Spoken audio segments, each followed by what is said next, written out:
साथियों नमस्कार। साथियों, कल की जो मीटिंग थी, जो चीफ सेक्रेटरी एचआरडी के द्वारा सभी डीडीओ और एचओडी के लिए एक मीटिंग रखी गई थी, उस मीटिंग का जो मुख्य उद्देश्य था और उसकी डिटेल्स में जो चीज़ें निकल के आई हैं वो सब चीज़ें आपको मैं बताऊंगा। और हजारों कर्मचारियों जो ओटीपी ना आने की वजह से परेशान थे, डेट ऑफ बर्थ गलत होने की वजह से परेशान थे, उन सभी का सॉल्यूशंस निकल के आ चुका है और वो पूरी डिटेल्स में मैं आपको बताऊंगा। आप वीडियो के लास्ट तक बने रहें, पूरी जानकारी आपको दूंगा। किसी भी कर्मचारी को बिल्कुल परेशान होने की जरूरत नहीं है। पहले बहुत सारे सैकड़ों कर्मचारियों के मेरे पास इतने कमेंट यूट्यूब पे आए हुए थे कि सर हमारा मोबाइल नंबर बिल्कुल सही है लेकिन ओटीपी नहीं आ रहा। बहुत सारे ऐसे कर्मचारी हैं हर एक विभाग के, not even ITI, not even health education, not even roadways, not even electricity विभाग, सभी विभागों के ज्यादातर कर्मचारियों की डेट ऑफ बर्थ गलत थी। फॉर एग्जाम्पल, अगर किसी का 82 बर्थ है तो मैक्सिमम की 1 जनवरी 1990 डेट ऑफ बर्थ पोर्टल पर शो हो रही थी। एक बहुत बड़ा चैलेंज का विषय बना हुआ था और कर्मचारी इतने ज्यादा भयभीत और परेशान हैं कि आज 8 दिन बीत चुके हैं, आज 9 तारीख हो चुकी है, लेकिन अभी तक इस पर कोई भी एडिशन का कोई भी सॉल्यूशन नहीं हो पाया था। लेकिन सारी चीजें निकल के आ चुकी हैं, इसका परमानेंट सॉल्यूशन हो चुका है। अभी आपको डिटेल में मैं आपको बताऊंगा, आप ध्यान से सुनना और जब ये वीडियो पूरी कंप्लीट हो जाए तो आपको इसका सॉल्यूशन मिल जाएगा। और इस वीडियो के बाद आपके दिमाग में 1% भी टेंशन नहीं रहेगी।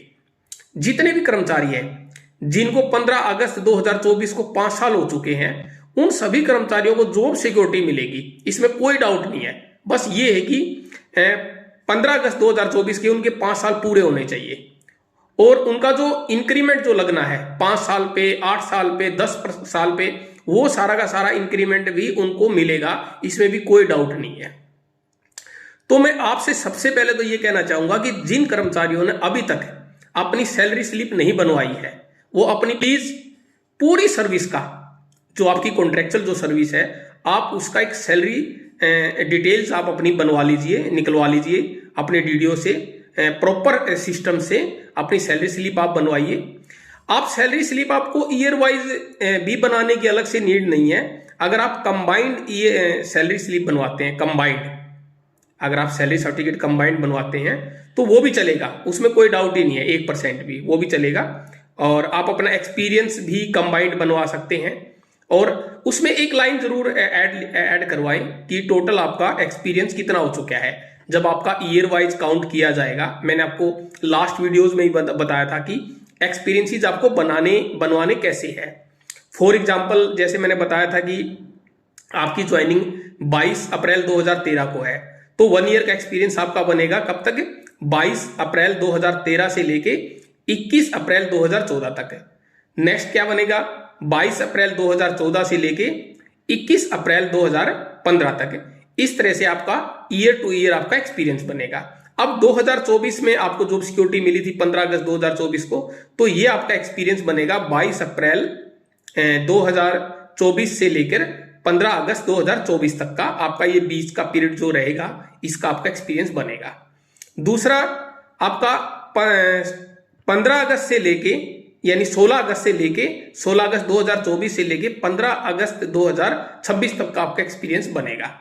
और उसके बाद 16 अगस्त से लेके और टिल डेट तक का आपका एक्सपीरियंस भी बनेगा, वो आपने बनवा लेना है। ये सारे के सारे एक्सपीरियंसेस आपके पास कंप्लीट हो, ये आपकी अपनी डिटेल्स आप अपने पास कीप कर लीजिए, रख लीजिए, क्योंकि बहुत जल्द आपकी जो ये प्रॉब्लम्स है, जो डेट ऑफ बर्थ की जो प्रॉब्लम्स थी और जो आपकी ओटीपी की प्रॉब्लम थी, अब ये सोल्व होने वाली है।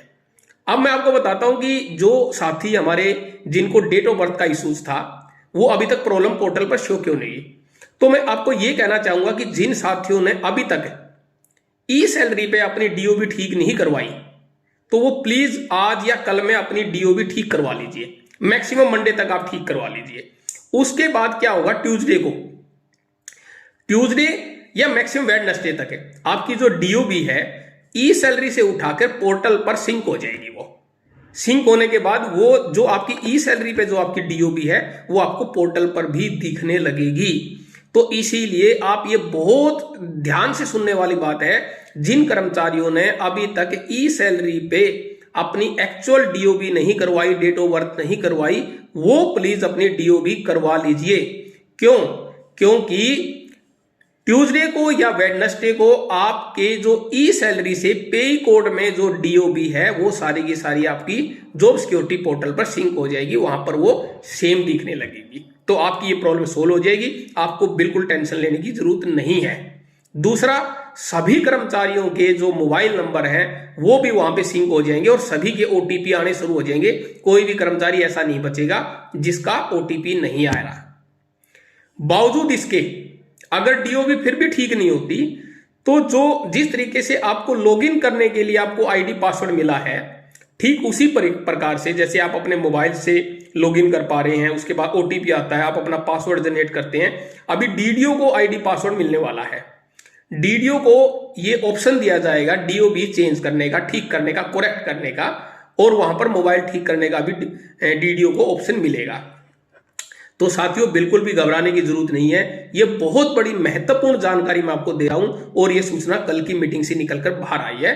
तो कल जो सीएस ऑफिस से, चीफ सेक्रेटरी ऑफिस से, एचआरडी ऑफिस से जो ट्रेनिंग जो सेशन रखा गया था डीडीओ को और एचओडी का, वो सेशन काफी महत्वपूर्ण रहा, काफी हेल्पफुल रहा उन साथियों के लिए, उन कर्मचारियों के लिए जो भयभीत थे, डरे हुए थे, जिन्हें लग रहा था कि अब हम कैसे इसको लॉगिन करेंगे, हमारा ओटीपी नहीं आ रहा या ओटीपी आ रहा है हम लॉगिन कर रहे हैं तो इस पर डीओबी हमारी ठीक नहीं है, तो डीओबी ठीक कैसे होगी।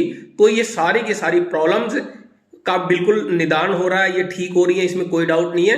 तो साथियों आपको बिल्कुल टेंशन लेने की जरूरत नहीं है। लेकिन एक बात आप जरूर ध्यान रखना, जिस भी कर्मचारी ने अभी तक ई सैलरी पे, ई बिलिंग पे अभी तक अपनी डीओबी या मोबाइल नंबर अपडेट नहीं करवाया करेक्ट वाला, वो प्लीज करवा लीजिए, क्योंकि कमिंग ट्यूसडे या वेडनेसडे को वो सिंक हो जाएगा जॉब सिक्योरिटी पोर्टल्स पर और वो वहां पे सारा का सेम दिखने लगेगा जो आपका ई सैलरी पे है। और फिर भी अगर किसी का नहीं होता तो डीडीओ को, ये डीडीओ लॉगिन में ये एक ऑप्शन दिया जाएगा एडिटिंग का, और वो डीडी एंड पर भी डीओबीओ और मोबाइल्स का सोल्यूशन किया जाएगा।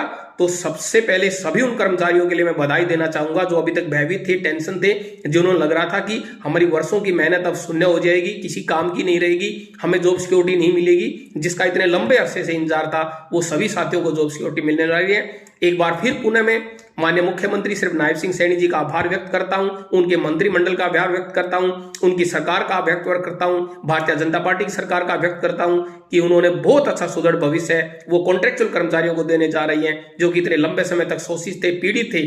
अब उन सब कर्मचारियों को एनुअल इंक्रीमेंट मिलेगी, डीए का किस्त मिलेगा और वो अपने परिवार का अच्छे से गुजर बसर कर पाएंगे और उनका बहुत सुनहरा भविष्य आने वाला है। पुणे में उनको शुभकामनाएं देता हूं और कामना करता हूं परमपिता परमात्मा से कि माननीय मुख्यमंत्री श्री नायब सिंह सैनी जी हमेशा स्वस्थ रहे और दीर्घायु हो। और सभी कर्मचारियों को भी बधाई देना चाहूंगा कि जिन्हों जॉब सिक्योरिटी मिलने जा रही है। Thank you so much. साथियों, मैं कोई यूट्यूबर नहीं हूं, मैं कर्मचारी हूं, कर्मचारियों की आवाज बनकर आपके सामने आता रहता हूं और भविष्य में भी आपको सच्चाई दिखाता रहता हूं और दिखाता रहूंगा। धन्यवाद।